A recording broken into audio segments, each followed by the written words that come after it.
ఆహా స్నో అయితే ఎక్సలెంట్ ఉంది. ఈరోజు అయితే స్నో ఫుల్ లెంత్ పడింది. మా ఫ్రెండ్స్ని అడిగి కనుక్కుంటే చెప్పారన్నమాట ఈరోజే అంట, అంటే లాస్ట్ 2 డేస్లో స్నో బాగా పడ్డదని చెప్పారన్నమాట. ఈసారి మాత్రం వైట్ క్రిస్మస్. సో నేను ఇండియా నుంచి కెనడాకి వచ్చిన వెంటనే ఫస్ట్ థింగ్ నేను నోటీస్ చేసింది ఏంటంటే మామ, నాకు ఫ్రెష్ ఎయిర్ అనేది పక్కాగా అనిపించింది అనమాట. వన్స్ ల్యాండ్ అయిన వెంటనే చాలా ఫ్రెష్ అనిపించింది ఎయిర్ ఇక్కడ. సో వాతావరణం అయితే సౌండ్ అయితే తక్కువ ఉంది, బాగా సౌండ్ అలర్జీ లేదు. సో ఈ రెండు బాగా నాకు అనిపించింది difference. Everything is silent. So నేను వచ్చేసి ఆల్మోస్ట్ 10 years నుంచి నేను వింటర్ ప్లేస్లో ఉంటున్నాను కాబట్టి నాకు ఆ ఫీలింగ్, నాకు మన ఇండియాకి వెళ్ళినప్పుడల్లా నాకు ఆ ఫీలింగ్ ఖచ్చితంగా అనిపిస్తుంది. ఎందుకంటే అఫ్కోర్స్ చాలామందికి స్నో నచ్చదు, క్లైమేట్ నచ్చదు, కానీ నాకు 10 years నుంచి ఉన్నా కాబట్టి ఇక్కడ స్నో అనేది నాకు నా లైఫ్లో ఒక భాగమైంది.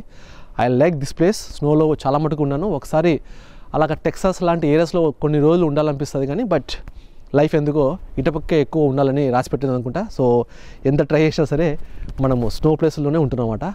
That's it. Let's go into the video now. Hi mamas, welcome to Canada mama. After long time నేను వీడియో చేస్తున్నాను. నేను వచ్చేసి రీసెంట్గా నేను ఇండియాకి వెళ్ళాను. అంటే ఆల్మోస్ట్ ఒక 40 days బ్యాక్ నేను ఇండియాకి వెళ్ళాను. సో మా ఫ్యామిలీలో ఒక చిన్న ట్రాజడీ జరిగింది. మామగారు చనిపోయారు. సో అందువల్ల ఆ ఫునరల్స్కి అటెండ్ కావడానికి నేను ఇండియాకి వెళ్ళాను. సో ఇండియాకి వెళ్ళాను కాబట్టి నేను వీడియోస్ చేయలేకపోయాను. అంటే ఇండియాకి వెళ్ళిన తర్వాత నాకు మూడ్ రాలేదు బేసికల్గా ఈ వీడియోస్ చేసి పోస్ట్ చేయడానికి. సో దానికోసం నేను వీడియోస్ పెట్టలేదు. చాలామందికి థ్యాంక్ యూ వెరీ మచ్. చాలామంది నాకు మెసేజ్ చేశారు ఇన్స్టాగ్రామ్లో, మామ ఏమైపోయారు, వీడియోస్ లేవు అని చెప్పేసి. చాలామంది క్వశ్చన్స్ కూడా చాలా డౌట్స్ అడిగారు. ఆ డౌట్స్ కూడా నేను ఆన్సర్ చెప్పలేదు. ప్రస్తుతానికి అయితే I'm back in Canada. So this time మనకు వైట్ క్రిస్మస్ మనము చూడొచ్చు. ఎందుకంటే లాస్ట్ ఇయర్ వచ్చేసి స్నో లేదు క్రిస్మస్ టైంలో. అప్పుడు అందరూ దాన్ని గ్రీన్ క్రిస్మస్ అని చెప్పేసి అన్నారు. లాస్ట్ 2 years నుంచి పెద్దగా స్నో లేదు మన కెనడాలో క్రిస్మస్ అప్పుడు. బట్ దిస్ ఇయర్ క్రిస్మస్ టైంలో స్నో పడింది. ఈ స్నో ఇప్పుడు మీరు చూస్తున్న స్నో ఇలాగే ఉంటుంది. సో ఐ హోప్ ఎవరైతే క్రిస్మస్ని బాగా సెలబ్రేట్ చేసుకుంటారో అందరూ, నాతో సహా అందరూ, చాలా మటుకు అందరూ క్రిస్మస్ని బాగా సెలబ్రేట్ చేసుకుంటారు కాబట్టి అందరికీ merry Christmas, advance merry Christmas. So అది సంగతి. లాస్ట్ 1 monthలో చాలా చేంజెస్ వచ్చాయి కెనడాలో. ఎంతో రోలర్ కోస్టర్ అనమాట. ప్రతి ఒక్క రోజు ఒక న్యూస్. కెనడా పిఆర్ వాళ్ళకి ఎల్ఎంఐ స్కోర్ లేదని చెప్తున్నారు, తర్వాత ట్యాక్స్ బ్రేకులు, తర్వాత ఫైనాన్స్ మినిస్టర్ రిజైన్ చేయడము, తర్వాత ట్రూడో ఉంటాడా లేకుంటే రిజైన్ చేస్తాడా, గవర్నమెంట్ కుప్పకూలిపోతుందా అని చెప్పేసి చాలా టాక్స్ నడుస్తున్నాయి. సో మన ట్రంప్ వచ్చేసి కెనడాని యూఎస్లో కలిపేయండి, 51 స్టేట్ చేస్తామని చెప్పేసి ట్రంప్ కూడా కామెంట్ కొట్టాడు. సో ఇలాగా ఎన్నో చేంజెస్. ఎవ్రీ వీక్ ఒక చేంజ్, ఎవ్రీ వీక్ ఒక న్యూస్. కెనడాలో ఉన్న వాళ్ళకందరికీ ప్రతి ఒక్క రోజు ఒక న్యూస్. అలాగే ఈవెన్ రేట్ కట్ కూడా జరిగింది. సో హౌసింగ్ లోన్స్ ఎవరైతే తీసుకున్నారో వాళ్ళ హౌసింగ్ లోన్స్ కూడా వాళ్ళకి ఈఎంఐ కూడా తగ్గుతుంది బాగా. సో అది మాట అప్డేటు. సో ఇలాంటివి ఎన్నో చేంజెస్ జరిగాయి కెనడాలో. సో దాని గురించి పెద్దగా నిదానంగా నేను వీడియోస్ చేస్తాను. బట్ దిస్ వీడియో అయితే నేను బ్యాక్ వచ్చాను. ప్రస్తుతానికి వచ్చేసి -13, ఫీల్స్ లైక్ -15 లాగా ఉంది బయట. బట్ చాలా రోజులు కదా వీడియోస్ చేయక. నేను జస్ట్ నిన్ననే వచ్చాను కెనడాకి. ఈరోజు వీడియో స్టార్ట్ చేశాను. ఎందుకంటే చాలామంది వెయిట్ చేస్తున్నారు వీడియోస్ లేదని చెప్పేసి. సో నాకు ఇండియాకి వెళ్ళిన తర్వాత ఒకటైతే బాగా క్లారిటీగా వచ్చింది మామ. ఏంటంటే లైఫ్లో మనం ఏదైనా చేయాలనుకుంటే దేని గురించి ఆలోచించకుండా చేసేయడమే. మనకు ఎన్నో పట్టింపులు ఉంటాయి. అంటే మన ఇంట్లో వాళ్ళు ఇలా అనుకుంటారు, బయట వాళ్ళు ఇలా అనుకుంటారు అని చెప్పేసి.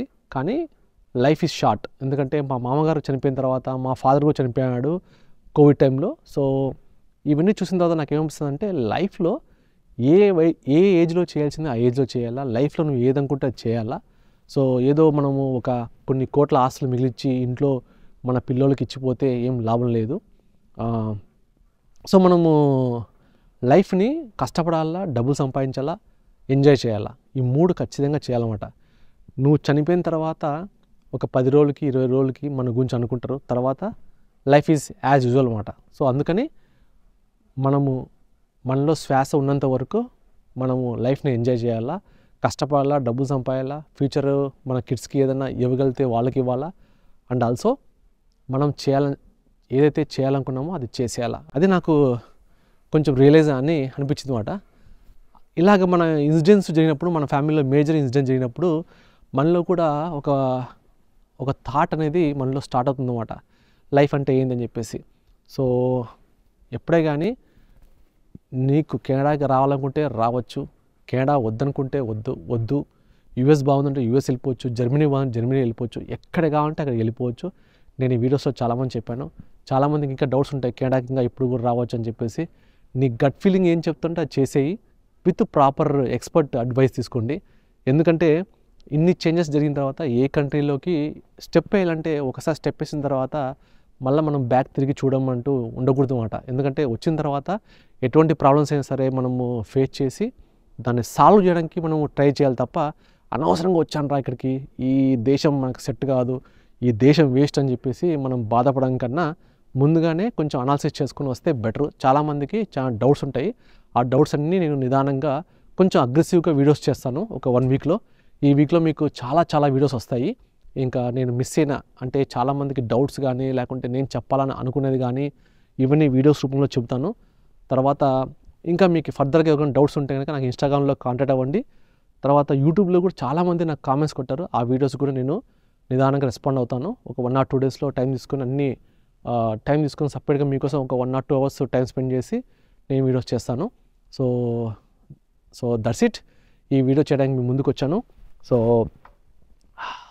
చాలా బాగుంది క్లైమేట్ ఆఫ్టర్ లాంగ్ టైం. ఇండియాలో ఉన్న తర్వాత సో బాడీ మొత్తం కిచిడి అయింది. అక్కడ పొల్యూషన్కి తర్వాత మనకు సెట్ కాదన్నమాట. అంటే చాలా ఏళ్ళ తర్వాత మనం ఇండియాకి వెళ్తే మనకు ఆ ఫీలింగ్ వస్తుంది.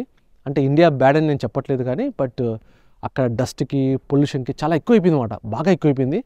సో సమ్మర్లో వెళ్ళామనుకోండి మాత్రం టోటల్ మనం కెనడాలో ప్లేస్కి అలవాటైన తర్వాత సమ్మర్లో ఇండియాకి వెళ్తే మనము ఆ క్లైమేట్కి తట్టుకోలేం. మన బాడీ అనేది భయంకరంగా మన బాడీ సిగ్నల్స్ ఇస్తుంది, నా వల్ల కావట్లేదు ఈ క్లైమేట్ తట్టుకోవడం అని చెప్పేసి. So AC mandatory.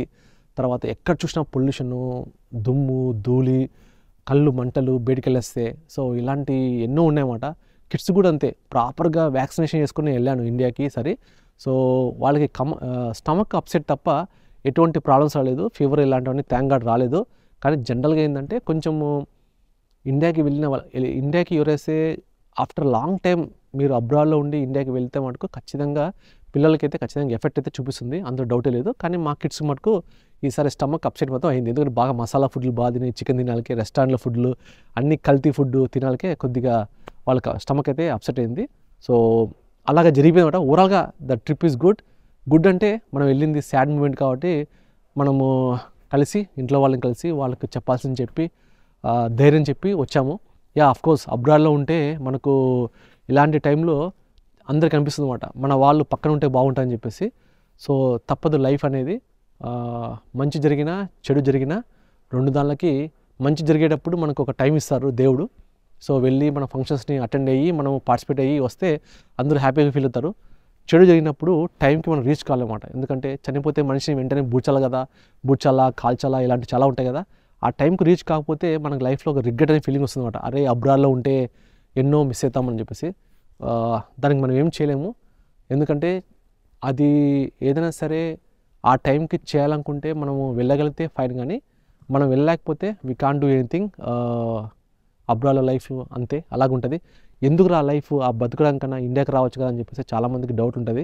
బ్రదర్ గుర్తుపెట్టుకోండి, ఒకరి లైఫ్ ఒకలాగా ఉంటుంది. మనం చాలా ఈజీగా స్టేట్మెంట్ ఇవ్వడం అనేది చాలా ఈజీ, కానీ ఇక్కడ ఉండి లైఫ్లో పిల్లలతో మనం ఉండి ఇక్కడ లైఫ్ అనేది ఇలా సాగుతున్నప్పుడు కొన్నిసార్లు లైఫ్లో ఇలాంటి సంఘటన జరిగినప్పుడు తప్పదు, ఆ బాధను భరించాల్సిందే. ఆ లైఫ్లో రిగ్రెట్ అనే ఫీలింగ్ ఖచ్చితంగా ఉంటుంది. ఎవ్రీథింగ్ స్క్రిప్ట్ అనేది ఉండదు కదా, స్క్రిప్ట్ లాగా రాసి పెట్టి ఉంటే ఆ స్క్రిప్ట్ లాగా మనం ప్లాన్ చేసుకొని వెళ్ళొచ్చు కదా, అలా ఉండదు. లైఫ్ ఈజ్ టోటల్లీ అన్ప్రిడిక్టబుల్, ఎప్పుడు ఏమైనా సరే జరగచ్చు. సో అందుకని ఆ సంఘటనలు మనకు ఫేస్ అయినప్పుడు దాన్ని ఫేస్ చేసి ముందుకు వెళ్ళడం తప్ప ఇంకోటి వేరే లేదు. సో ఎప్పుడు స్ట్రాంగ్గా ఉండాలా, అది నేను చెప్పేది. So that's it. నేను ఈ విషయాలు చెప్పడానికి మీ ముందుకు వచ్చాను. ఐ హోప్ ఇంకా ఏమైనా మీకు డౌట్స్ ఉంటే వీడియో కింద మీరు కామెంట్ కొట్టండి, పలానా టాపిక్స్ కావాలని చెప్పేసి. నేను కామెంట్స్ అని చూస్తాను, ఎందుకంటే చాలామంది చాలా వీడియోస్ కింద కామెంట్స్ కొట్టారు. ఒకవేళ నేను మిస్ కావచ్చు. సో మీరు ఈ వీడియోని చూసి కెనడా గురించి కానీ యూఎస్ఏ గురించి కానీ ఇంకా లైఫ్ స్టైల్స్ కానీ ఇంకా ఏమైనా డౌట్స్ ఉంటే చెప్పండి. సాధ్యమైనంత వరకు మీకు కామెంట్ రెస్పాన్స్ ఇస్తాను, లేకపోతే వీడియో రూపంలో రిలీజ్ చేస్తాను. Thank you for watching, thank you for waiting. ఇప్పటి నుంచి వీడియోస్ బాగా అగ్రెసివ్గా చేస్తాను. సబ్స్క్రైబ్ టు మీ కేడామ్ మామ. How do you feel, snow? Vihan, you like snow? Yeah. Okay, how is Canada after coming back from India? Fresh. Refreshing? Yeah. You I'm miss- used to this weather, so Okay. yes. Hey, no. So you're gonna build a snowman this time? Yeah. Okay. So you want to say something to subscribers? Yep. Stay Warm. warm. Subscribe to Canada Mama or else I'll come to your house.